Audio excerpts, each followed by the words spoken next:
Articles. A and the.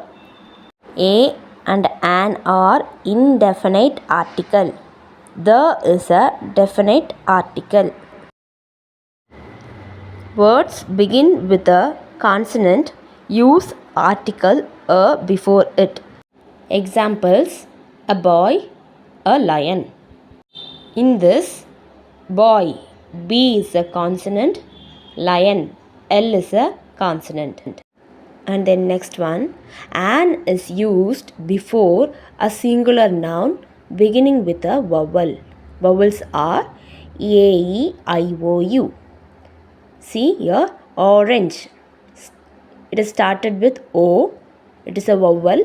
So, an orange. And then next one, egg. It is started with E.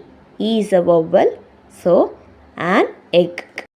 And then next, the is used before a particular person or thing.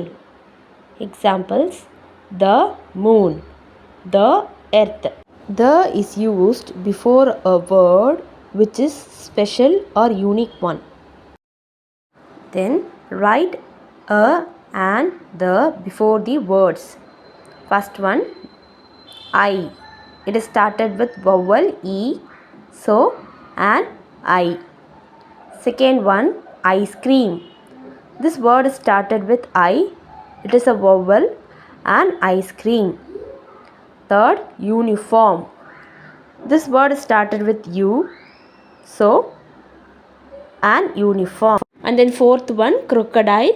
C is a consonant, a crocodile. Fifth one, box. B is a consonant. So, a box is the right answer. Last one, Bible. Here, Bible is a unique name which is given to one of the religious book. Unique name is always started with capital letter. The Bible is the right answer.